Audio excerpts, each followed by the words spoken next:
Today I want to talk about publishing, which is on everybody's mind. It's what everybody needs at some point if they're new, need to figure out. We see the question all the time in the groups. So let's really get into it. I'm going to give you some general descriptions so you can understand the difference between the three general entities that exist in what we call publishing for books, especially children's books. But take the information and research it yourself and vet anybody to make sure that they do that so that you can develop the skill to really, by going to their websites to or their pages, to determine, is this traditional, is this self-publishing, is this the rampant and the to be avoided hybrid publishers, which is it?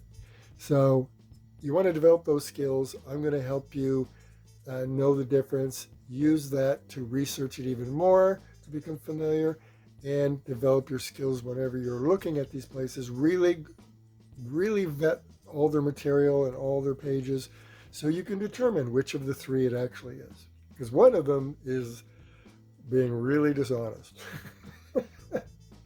Okay, let's get to it.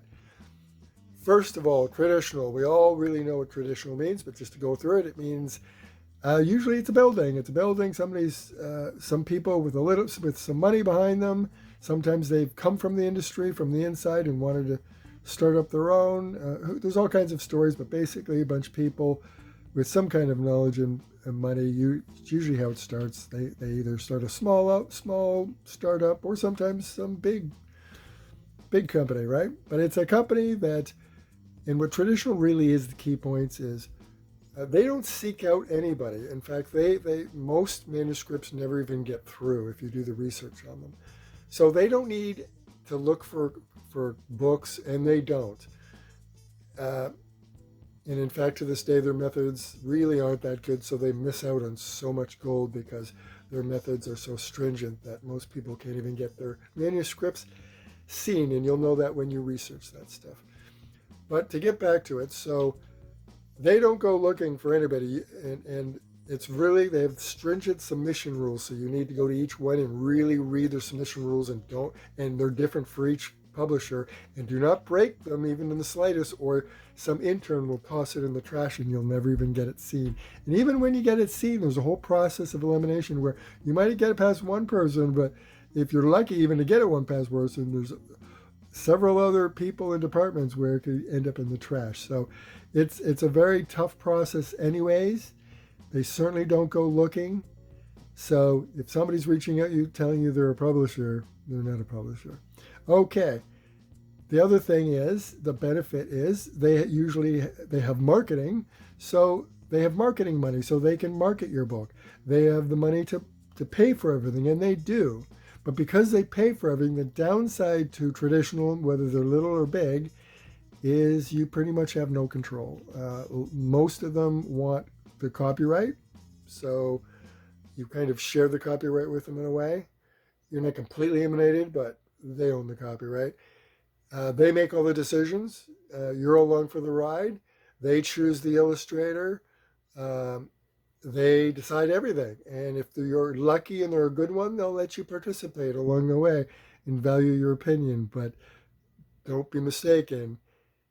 For all that money and all that team and all that great stuff and letting them all do that for you and use that expertise and experience, you're just along for the ride now. And you basically just get a tiny percentage. That's it. No big fee. Not unless you've written something, unless you start to get a name for yourself and write history, then that's different if you're established. That's slightly different, just like it would be for actors or anything else. But the general populace in this industry, no. So you just get a tiny percentage. You don't get a flat fee or anything, and it's tiny, and again, you lose all control. So it has its plus and benefits, traditional. Then the second is self-publishing, which really came out in 2005. It was booming. There was a bunch of them. It was a great opportunity, but it was a bad timing. Not enough people really were embracing that idea. Plus, it required money, at least $10,000 or $5,000 to $10,000 to do it. And just bad timing and whatever. And then then a lot of them went out of business or were bought up by the big publishing houses. So they kind of came and went. So even today, there's very few out there. I'm not saying this is a great one you should go through, but so you can compare to um, the frauds and traditional. There is one still that I remember from back in the day. It's still around. They're absolutely legit, and they're called Outskirts Press. That is a perfect example. Go look at their packages. The pricing is very similar to what it was back then, just slightly more expensive, but really not really, considering how everything else in the world has gone up, tripled in price. Not self-publishing. It's still affordable if you save some money, between 1 and 3,000. But basically, they're glorified printers that if you want, they can take care of editing, and they get it up on Barnes and Nobles for you or Amazon. But the beauty of self-publishing is they call themselves self-publishers, so they're telling you it's you self-publishing, and they're assisting you. They're very transparent.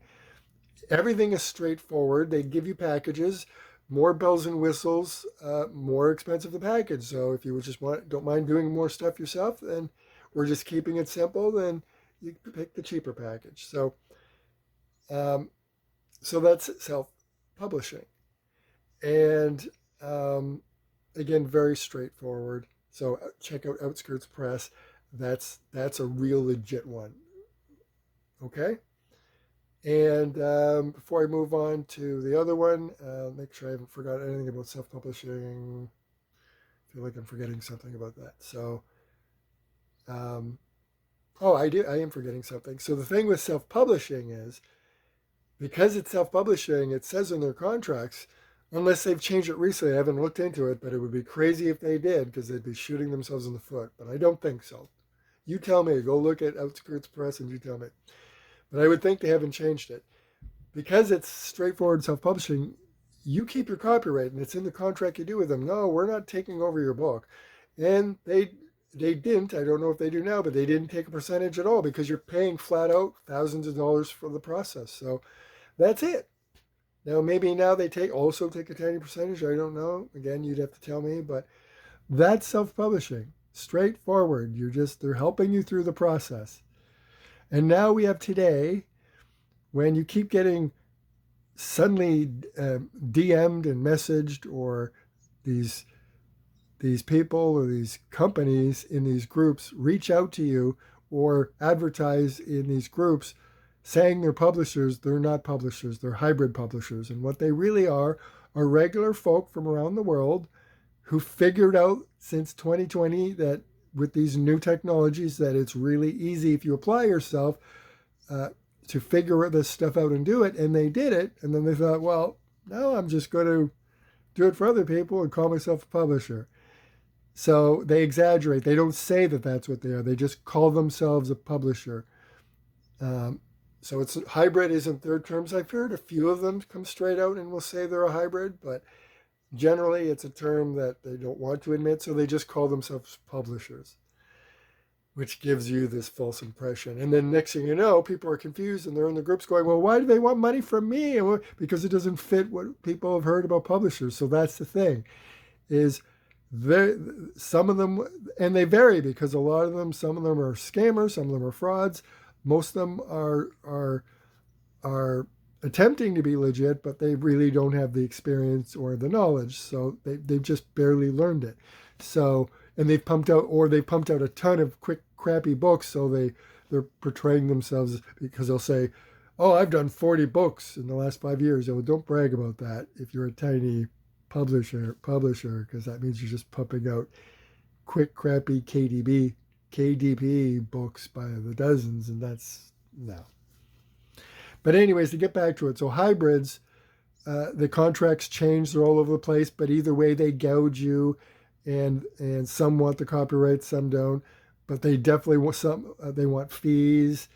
So a publisher that wants you to pay them. Yeah. So again, there's your red flag. Traditional, they pay for everything, but you lose control. Self-publishing, it's just exactly, you keep control and you pay a certain amount and they help you through it, and that's it. And then hybrids, avoid them. That's it. And just research and you'll figure these hybrids out. They're not the real deal. They're just regular people that gave themselves a name online and used KDP and other Amazon and other easy platforms where you don't need a lot of money, and just pumped out crappy books, lots of them. So, not to say there might be the odd one that's really shining, it's possible. But again, they want you to pay them. You're better off to do self-publishing then, in my opinion. But that's just my opinion. I really don't think anybody should go in with hybrids. It should be traditional or self-publishing. All right, I hope that helped. Vet, research, become an expert in it. Good luck.